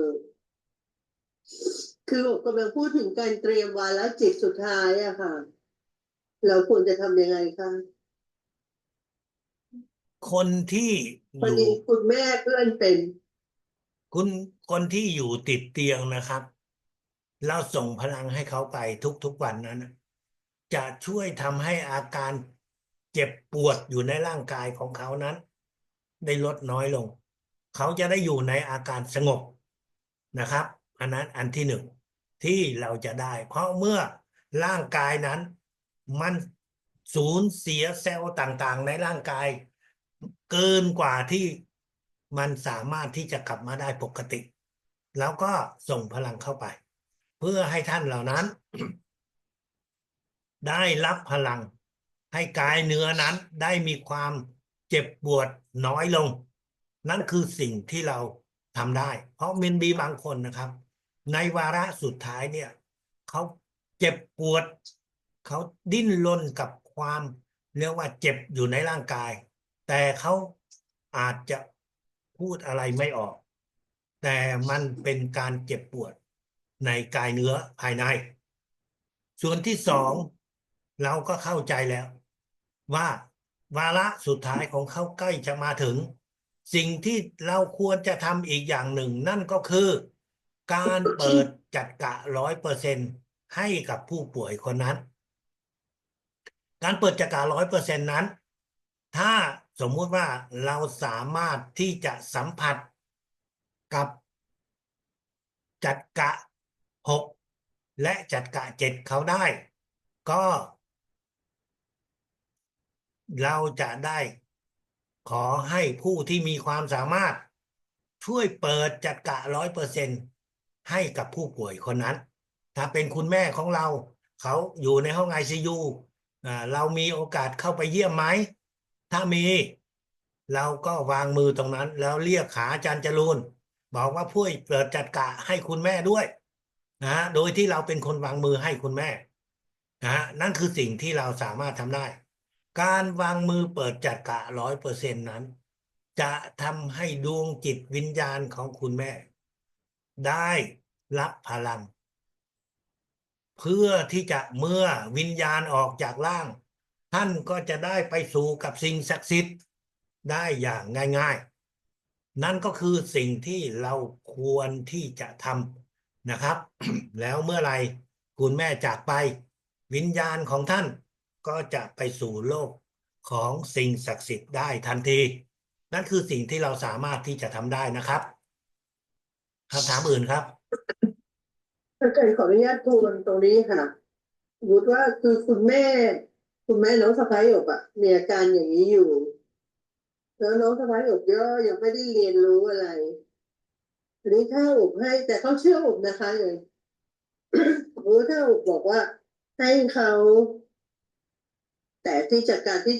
7ใช่ไหมคะอาจารย์แล้วอบเปิดโทรศัพท์ให้แต่เขาเชื่อนะคะอาจารย์เขาเชื่อแน่นอนถ้าอบเปิดโทรศัพท์ให้อาจารย์ แล้วให้อาจารย์บอกกับน้องคนนี้ที่กำลังมือแตะที่จักระที่7ของคุณแม่อย่างนั้นแล้วเปล่าคะ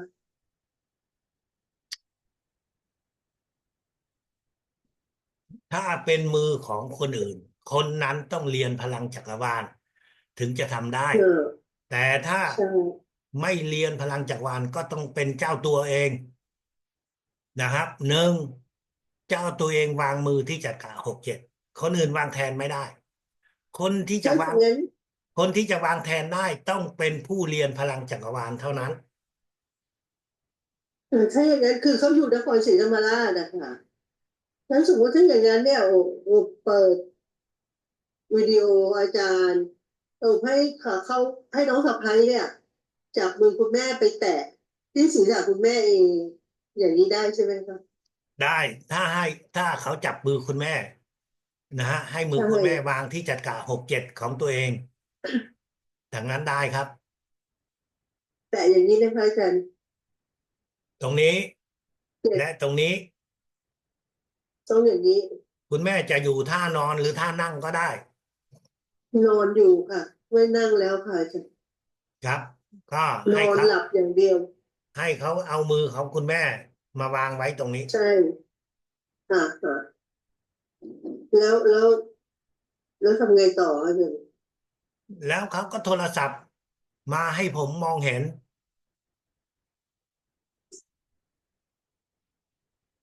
อืมค่ะแค่นั้น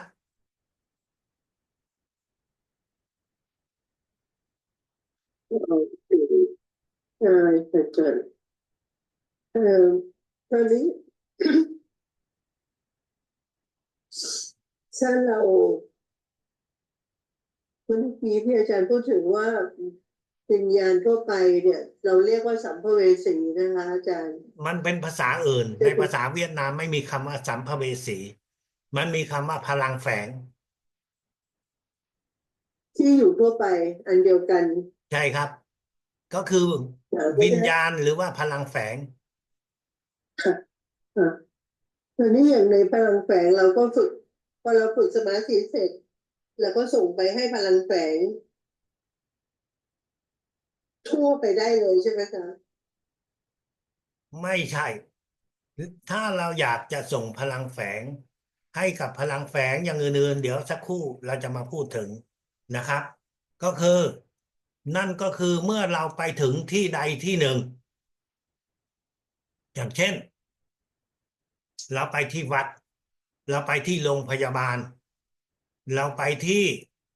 รีสอร์ทอย่างนี้เป็นต้นสถานที่เหล่านี้อืมมันก็จะมีพลังวิญญาณที่เร่ร่อนอยู่ นะครับเราถึงจะค่ะอธิษฐานลูกขอสิ่งศักดิ์สิทธิ์จิตวิญญาณท่านอาจารย์ใหญ่ลูกขอส่งพลัง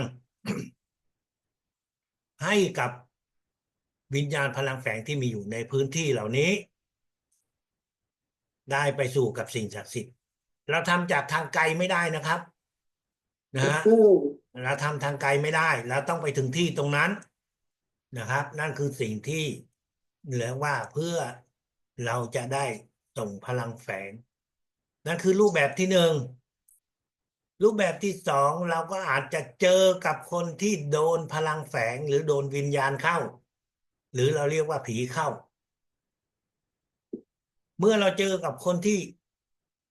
มีอาการอย่างนี้เราก็ต้องจำไว้ว่าถ้าเราจะช่วยก็คือเราต้องอธิษฐานว่าเราช่วยให้กับวิญญาณต่ำกว่าระดับสามไปสู่กับสิ่งศักดิ์สิทธิ์แต่ในบางครั้งบางทีวิญญาณพลังแฝงนั้นมันเป็นวิญญาณสูงกว่าจัดการสามวิญญาณเหล่านี้ถ้าหากว่าโดยปกติเขาไม่ได้มีการแสดงอาการอะไรแต่เขามีอยู่แต่ในบางครั้งการแสดงอาการของเขานั้นเราจะส่งพลังให้วิญญาณพลังแฝงที่สูงนั้นไปไม่ได้เพราะว่าพวกวิญญาณเหล่านี้เป็นวิญญาณที่มีบุญสัมพันธ์ที่เขามีหน้าที่เขาต้องการทำอะไรบางอย่างที่เกี่ยวข้องกับคนคนนั้นดังนั้นถ้าหากว่าเราเจอแบบนี้เราต้องอธิษฐานขอโทษว่าเราไม่รู้ว่าเป็นวิญญาณที่กำลังทำหน้าที่ช่วยเหลือคนเหล่านี้เช่นช่วยเหลือในรูปแบบในการทำกิจกรรมต่างๆให้ดีขึ้นหรือเพื่อปกป้องไม่ให้เกิดภัยอะไรบางอย่างเกิดขึ้นกับคนที่อยู่ในครอบครัวนั้นดังนั้นเราจึงไม่สามารถที่จะเชิญวิญญาณเหล่านี้ออกจากร่างนั้นได้นั่นคือสิ่งที่เราจะต้องเข้าใจเพื่อเราจะได้ไม่ไปคิดเชิญวิญญาณที่สูงเหล่านี้ออกไปหากว่าเราผิดพลาดตรงนี้เราก็จะปวดเมื่อยในร่างกายของเรานั่นคือสิ่งที่เราจะต้องเข้าใจเพื่อที่เราจะได้ไม่ผิดพลาดตรงนี้มีอะไรอาจาถามรย์ขาคำว่าวิญญาณระดับ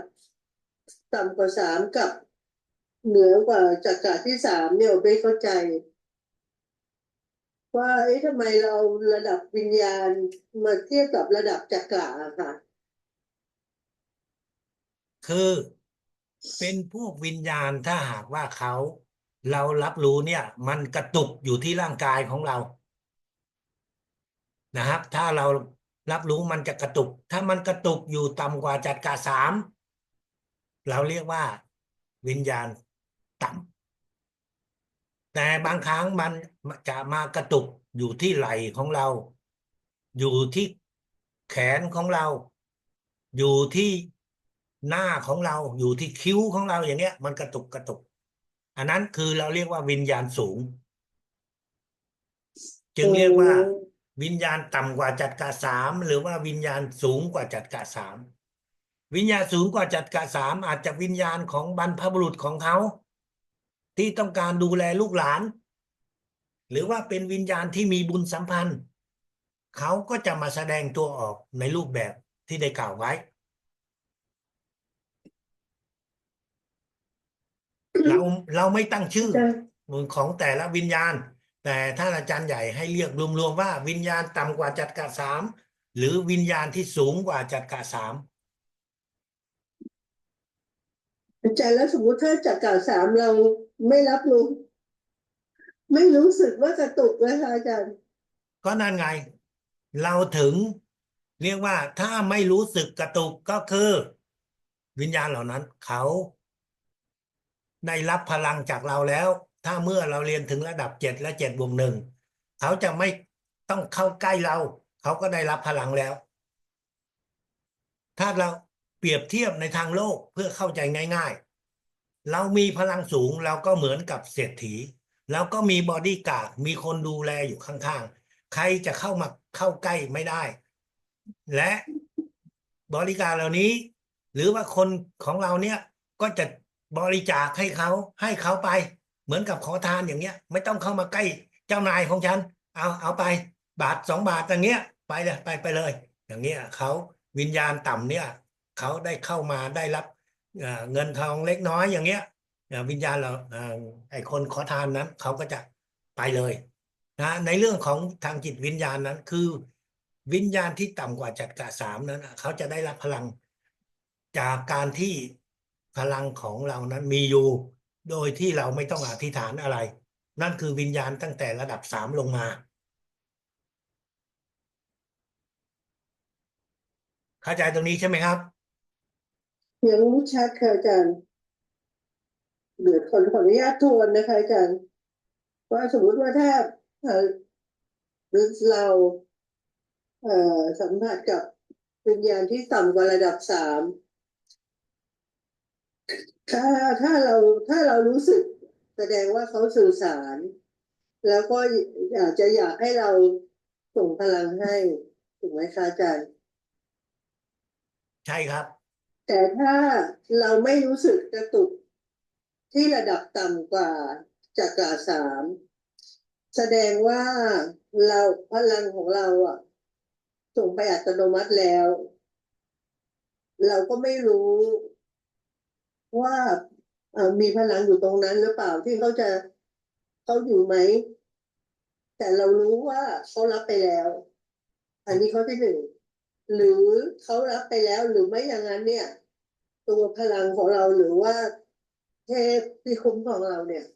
ป้องกันไม่ให้พลังพวกนี้เข้ามาเพราะว่าเขาเป็นพลังต่ำกว่าเขาเข้ามาไม่ได้ใช่ไหมคะอาจารย์ไม่ใช่ครับอ่าวิญญาณพลังแฝงทั้งหลายเขาต้องการความช่วยเหลือจากเราและเขาอยากมาค่ะใกล้เราเพื่อที่จะได้รับพลังเพื่อไปสู่กับสิ่งศักดิ์สิทธิ์ไม่ใช่ว่าค่ะเราขัดขวางไม่ให้เขาเข้าใกล้เราเป็นคนที่มีบุญเป็นคนที่มีพลังดังนั้นคนเหล่านั้นเขาก็อยากจะขอจากเรา และในเรื่องของทางจิตวิญญาณนั้นวิญญาณของเราพร้อมที่จะช่วยเหลือของพวกเขาอยู่แล้วดังนั้นเมื่อเขามีบุญสัมพันธ์เขาก็จะเข้ามาใกล้เราเพื่อขอส่วนบุญแล้วเข้าไปวิญญาณเหล่านั้นเขาไม่ได้เข้ามาเพื่อที่จะรบกวนเราเพื่อที่จะทำร้ายเราได้เพราะว่าเราเป็นผู้ที่มีจิตวิญญาณสูงมีพลังดังนั้นเราก็จะพร้อมที่จะให้พลังส่งพลังช่วยเหลือให้กับเขา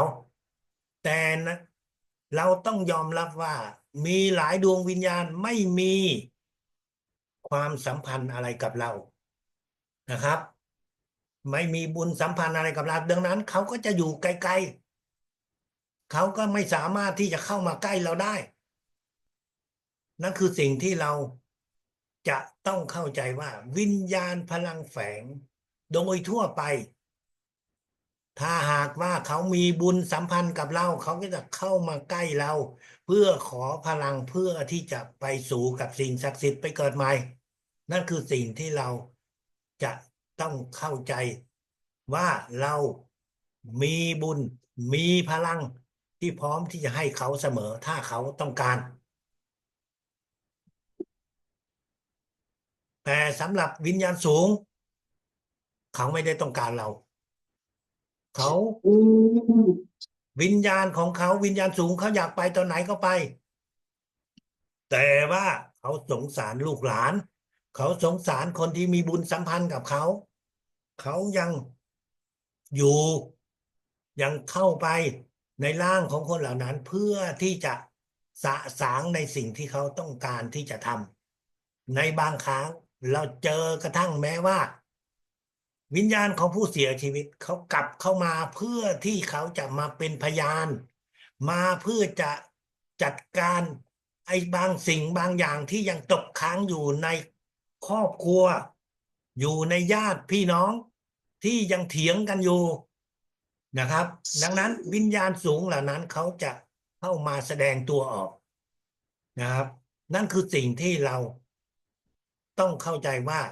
วิญญาณเหล่านั้นเขามีสิทธิ์มีหน้าที่ ดังนั้นตัวเราเองเนี่ยเรายังไม่มีประสบการณ์เราก็จะไม่รับรู้ได้ว่านั่นคือวิญญาณสูงและเราไปส่งพลังในการที่จะให้เขาไปมันก็เหมือนกับการไปรบกวนเขาเมื่อเราไปรบกวนการทำงานของคนที่เขามีพลังมีความสามารถเขาก็จะเตือนเราว่าอย่าทำด้วยการทำให้เราเจ็บเราปวดในร่างกายของเรานะครับเพื่อเราเพราะว่าเขาพูดเราไม่ได้รับฟังเพราะฉะนั้นเขาก็ทำได้ในรูปแบบทำให้เราปวดนะครับโอเคนะครับเข้าใจตรงนี้นะครับ อาจารย์คะแล้วถ้าเป็นคนที่เขาอาจจะเป็นวิญญาณที่มีพลังสูงแต่แบบอย่างที่เขาเรียกว่าพวกผีดุอะค่ะผู้อะไรพวกนะครับพรานเจเลมีไหมคะหมายความว่าเป็นถ้าเราไปเจอพวกพลังที่ไม่ใช่ว่าเขามีภารกิจเป็นกับลูกกับหลานแต่ว่าเป็นผีที่ดุมีพลังเจเลอะค่ะไม่มีหรอกครับไอ้สิ่งที่เราจะต้องเจอแบบนั้นเพราะว่าไม่ว่าจะเป็นผีดุหรือไม่ดุแต่เมื่อเขามาเจอกับพลังที่เรามีอยู่เป็นพลังของสิ่งศักดิ์สิทธิ์นะครับเขาก็จะเงียบไปเองของเขา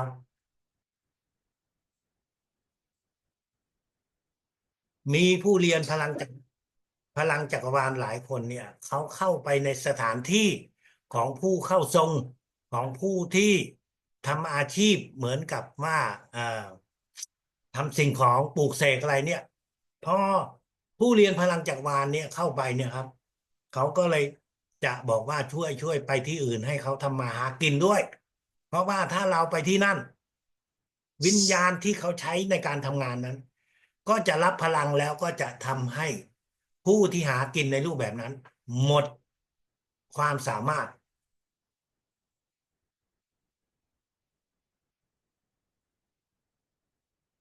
เข้าใจหรือยังครับค่ะอาจารย์โอเคต่อไปนะครับ ในระดับ7 และ 7ท่านอาจารย์ใหญ่ให้เราฝึกคำอธิษฐานนี้ตอนที่เราจะทำสมาธิลองฟังดูนะครับโป่งรางสูงผิดวิดีโอ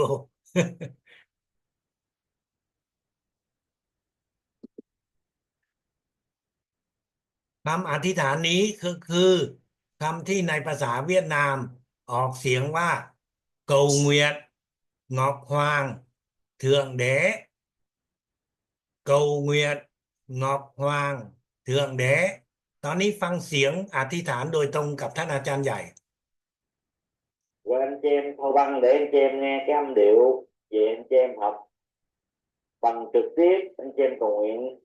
cũng được, bằng gián tiếp là anh chị em cầu nguyện bằng tư tưởng cũng được. ต่อไปนี้ท่านอาจารย์จะอ่านคำอธิษฐานซึ่งพวกเรานั้นสามารถที่จะออกเป็นเสียงดังก็ได้หรืออธิษฐานในใจก็ได้นะฮะฟังให้เข้าใจ Cái điều quan trọng nhất là cái âm gian, cái điều thứ ba, âm gian thứ ba, hai cái âm gian đầu để cho anh chị em không có bị chi phối. Và chính âm gian thứ ba là dòng tư tưởng của mình hòa hợp với dòng tư tưởng năng lượng vũ trụ và linh hồn của chúng ta hợp giúp linh hồn của thượng đế. เมื่อเรารับฟังหรือเอาละอธิษฐานนั้นมันจะมี3 จังหวะ3 คำซึ่ง2 จังหวะแรกนั้นเป็นจังหวะเบาๆเพื่อให้เรานั้นได้ตั้งจิตสงบจิตแต่จังหวะที่3จะเป็นจังหวะที่สูงมากเพื่อให้จิตวิญญาณของเราจิตใจของเราเป็นหนึ่งเดียวกับสิ่งศักดิ์สิทธิ์ในการที่เราจะฝึกทำสมาธิของระดับ7 และ 7นี้ Chị em nghe rõ, bây giờ đây anh chị em nghe cho rõ nha, mở Thâu Băng đi nha. Tôi sẽ cầu nguyện 3 lần cho anh chị em thâu vô. ตอนนี้พวกเราตั้งใจฟัง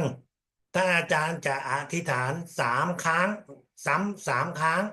เพื่อให้เรานั้นฝังอยู่ในจิตของเรา แต่คลิปนี้เดี๋ยวเราก็จะส่งไปในไลน์นะครับ Lần thứ nhất nha. ครั้งที่ 1 Cầu nguyện Ngọc Hoàng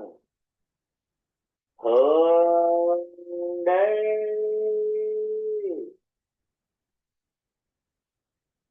Cầu nguyện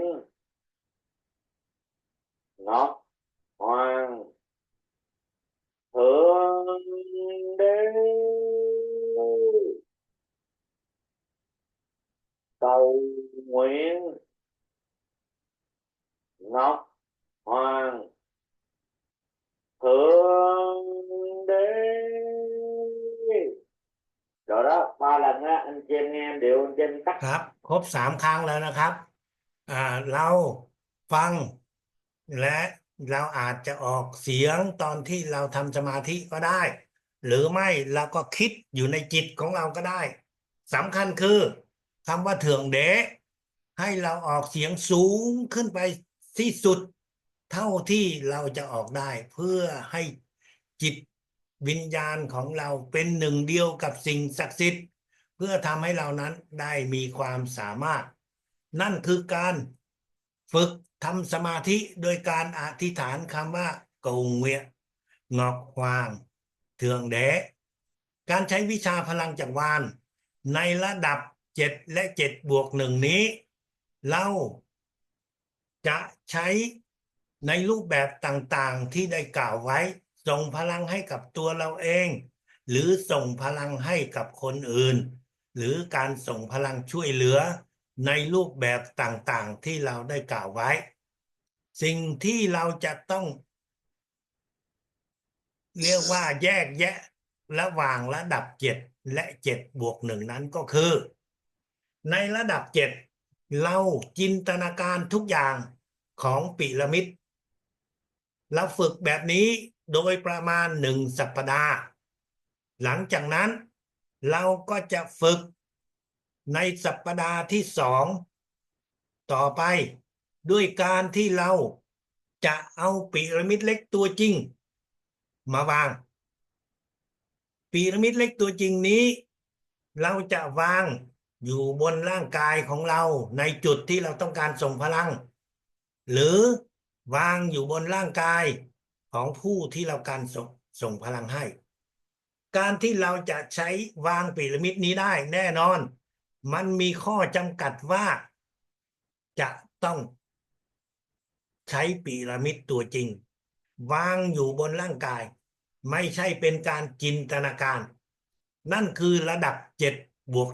7+1ระดับนี้มันจะทำได้ต่อเมื่อเราทำกับตัวเราหรือว่ากับคนที่เขาอยู่ใกล้ชิดกับเราถ้าอยู่ห่างไกลก็ทำไม่ได้นั่นคือความแตกต่างแต่สิ่งที่สำคัญที่สุดก็คือในระดับ7+1เราจะมีการฝึกที่เราเรียกว่าการทำให้หัวใจของเราเต้นช้าลงหัวใจของเราเต้นช้าลงชีพจรของเราจะช้าลงนั่นก็คือการที่เราเอาพีระมิดเล็กตัวจริงวางไว้ที่หน้าอกพีระมิดเล็กตัวจริงวางไว้ที่หน้าอกแล้วเราใช้จิตออกคำสั่งว่ามองจากยอดลงฐานล่าง3 ครั้งและครั้งที่4มองที่ยอดของพีระมิดเล็กเมื่อเราทำแบบนี้เราจะส่งพลังเข้าไปที่หัวใจของเราการส่งพลังเข้าไปที่หัวใจของเรานั้นจะช่วยทำให้หัวใจของเราเต้นช้าลงหัวใจของเราเต้นช้าลงเต้นช้าลงตามคำสั่งที่เราได้ส่งพลังของพีระมิดเล็กไปเมื่อเราฝึกแบบนี้นะตอนแรกเราจินตนาการพีระมิดเล็กอยู่ที่ หัวใจของเรา แล้วเราก็จะออกเป็นคำสั่งปีว่าหัวใจเต้นช้าลง หัวใจเต้นช้าลง ไปเรื่อยๆไปเรื่อยๆแล้ว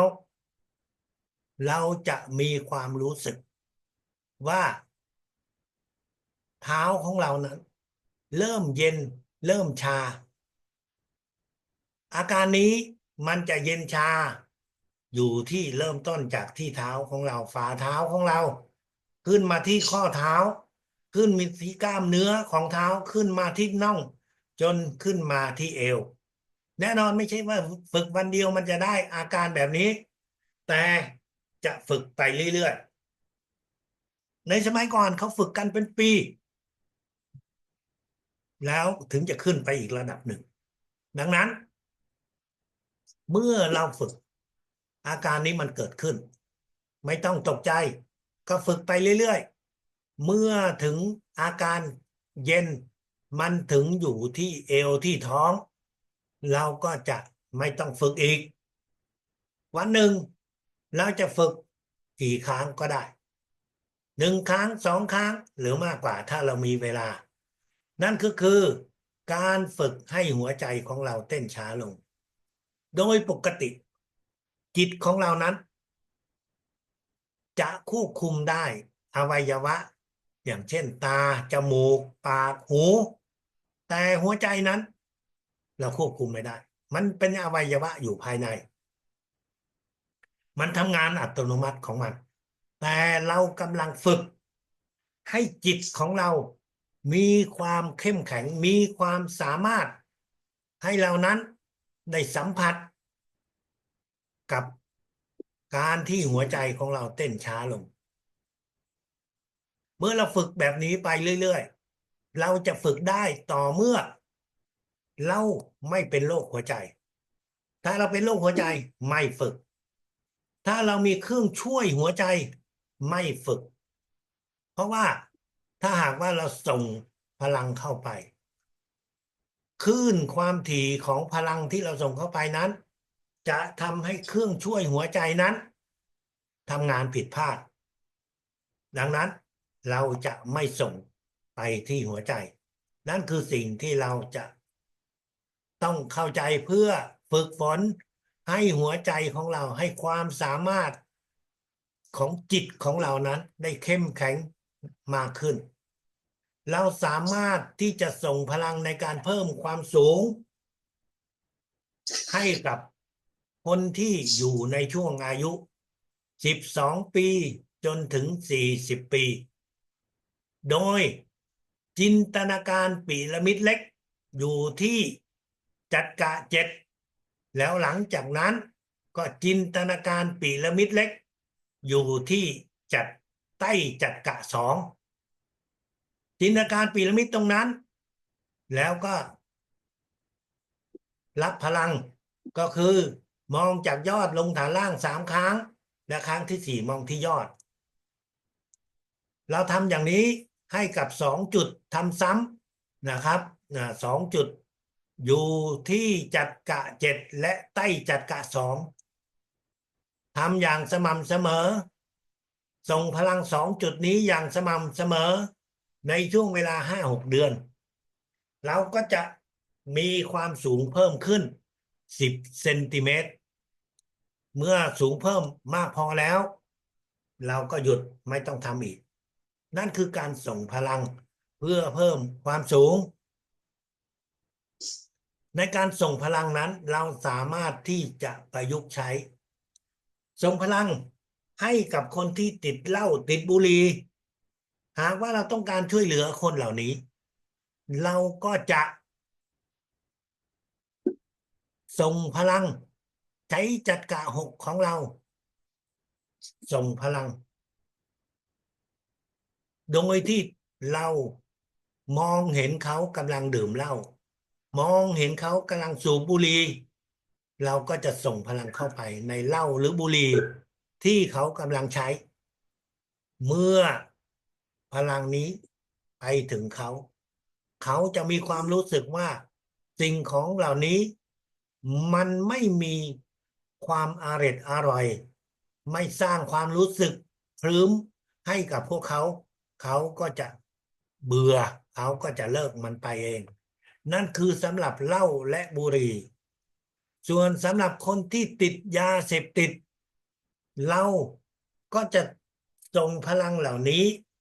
ให้กับคนเหล่านี้ คนที่ติดยาเสพติดนะครับ ไปที่จัดการเจ็ดของเขาจินตนาการส่งพลังไปที่จัดการเจ็ดของเขาโดยที่มองจากยอดลงฐานล่างอย่างที่เราเรียกว่าส่งพลัง แล้วก็ต้องเข้าใจอย่างหนึ่งว่า เราจะไม่บอกไม่พูดอะไร กับคนที่ติดยาเสพติด เพราะว่าคนเหล่านี้นั้น เขาอาจจะมีคนที่เรียกว่าสูญเสียผลประโยชน์ เขาก็จะทำร้ายเรา ดังนั้นถึงเราจะช่วยเขา เพราะเรามีความเมตตาเราอยากช่วยแต่ว่าเราก็จะต้องป้องกันให้ตัวเราไม่โดนไอ้พวกที่ค้ายา มันทำร้ายเรา นั่นคือสิ่งที่เราสามารถใช้พลังจักรวาลในทางด้านยาเสพติด ในทางด้านอื่นๆ อย่างเช่นการฝังเข็ม การกดจุดนวดจุดอะไรทั้งหลาย ถ้าหากว่าเรามีการใช้บริการ หรือว่าเกี่ยวข้องกับกิจกรรมเหล่านี้ เราก็สามารถที่จะส่งพลังเข้าไป พลังของพีระมิดเล็กเราจินตนาการพีระมิดเล็กเข้าไปในจุดที่มีการฝังเข็มหรือมีการนวดเพื่อจะทำให้กิจกรรมเหล่านี้สร้างความสุข สร้างประสิทธิภาพให้กับกิจกรรมเหล่านี้ได้จำไว้ว่า เราจะไม่รับส่งพลังร่วมกับศาสตร์ทางจิตวิญญาณอย่างอื่น ถ้าหากว่าเรามีการเรียนรู้ศาสตร์อื่นในการดูแลสุขภาพ ก็ทำแยกต่างกัน แต่สำหรับการนวดการสะกดจุด การฝังเข็มเราสามารถใช้พลังจักรวาลเข้าไปร่วมได้ นั่นคือสิ่งที่แตกต่าง เพื่อเราจะได้เข้าใจว่าการใช้พลังจักรวาล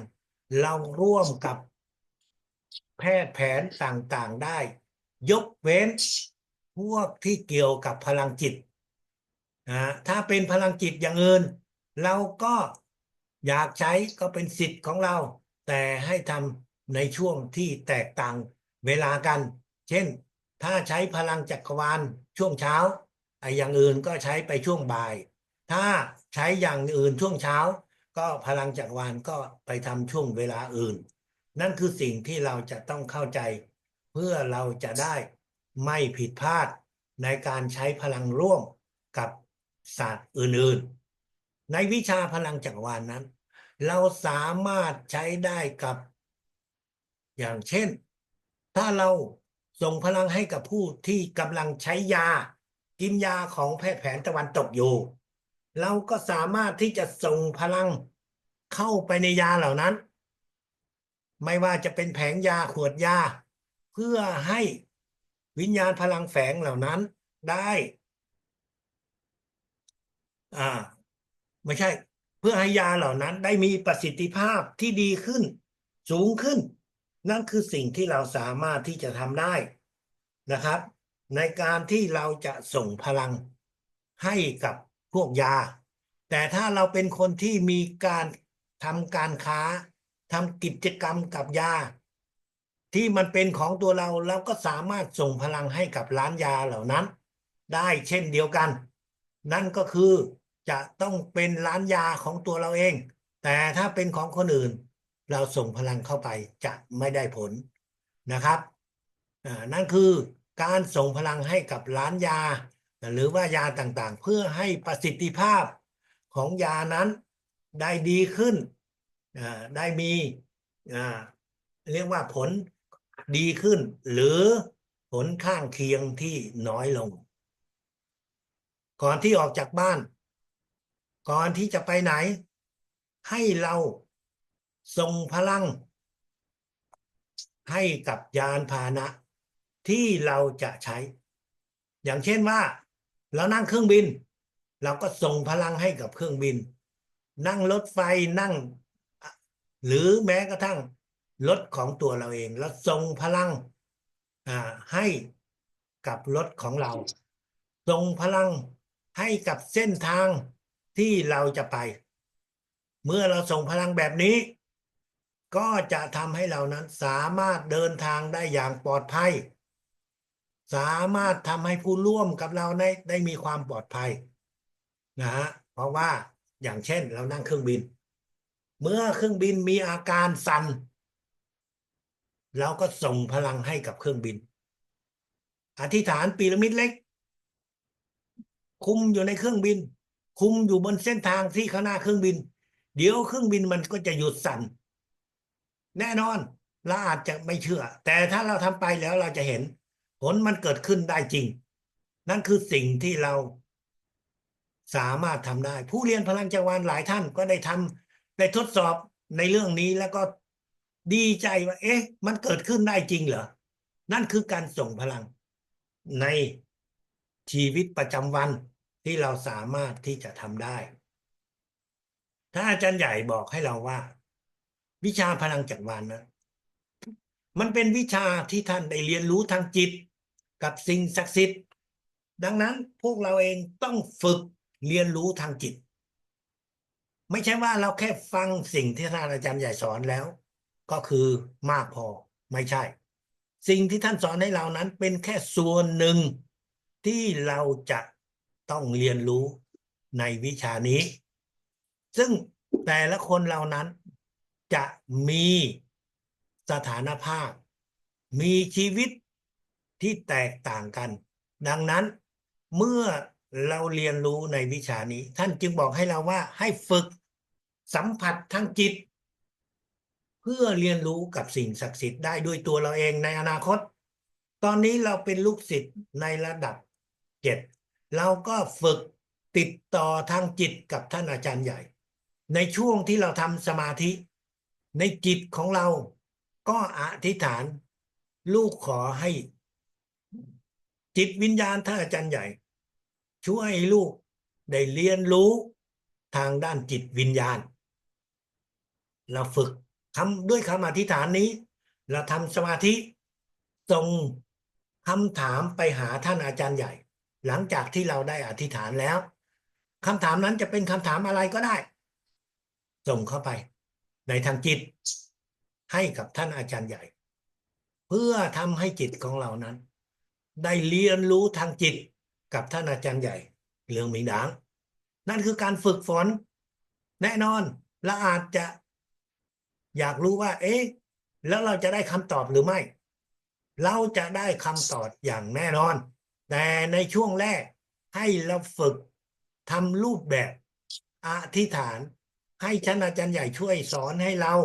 ในทางจิต และในขณะเดียวกันเราก็ส่งคำถามไป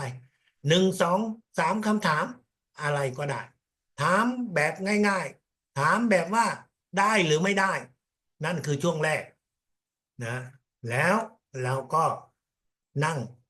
ทำสมาธิต่อไปนิ่งๆแล้วเราก็จะได้คำตอบในอนาคตคำตอบนั้นมันจะมาทางจิตกับตัวเราเอง หรือมันอาจจะมาจากมีบางคนอยู่ดีๆเขาพูดขึ้นมาเองในสิ่งที่เราได้ถามไปและในสิ่งที่เราอยากจะรับรู้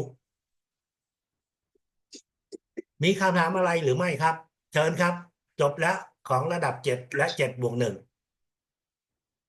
อาจารย์คะกำลังบอกอาจารย์ว่าเนี่ยค่ะตอนนี้กำลังแบตหมดยังไงครับ กำลังตัวเองกำลังแบตเตอรี่หมดขอพลังอาจารย์ก็เดี๋ยวเราก็จะมารับพลังนะครับ แล้ว เนี่ยค่ะกระป้องกระแปงมากเลยครับโอเคครับก็ตอนนี้เราเริ่มรับพลังของระดับ7และ7+1นะครับ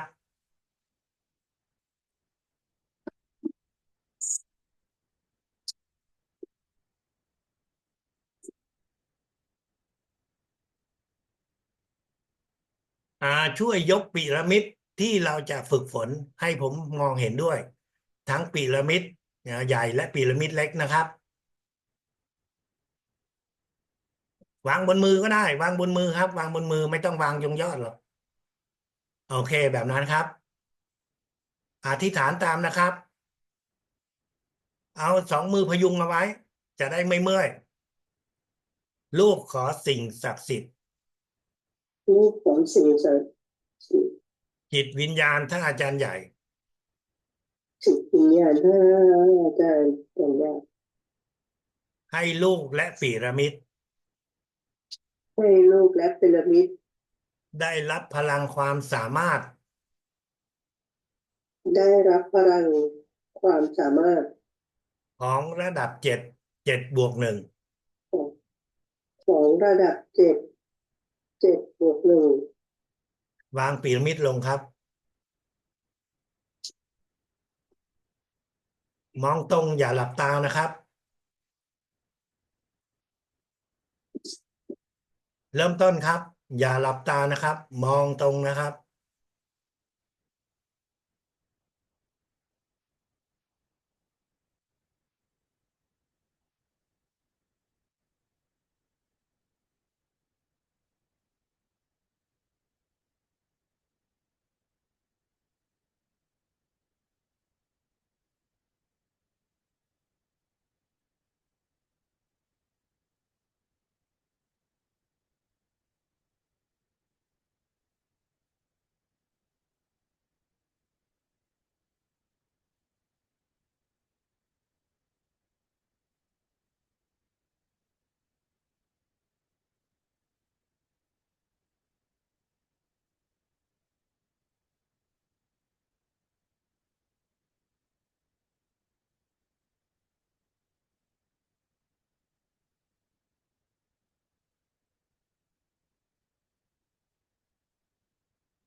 เรียบร้อยครับ ขอบพระคุณค่ะอาจารย์ มีคำถามอะไรอีกไหมครับ เอ่อยังไม่มีค่ะ ครับงั้นก็ สวัสดีครับ ขอบพระคุณอาจารย์ค่ะ ครับ สวัสดีครับ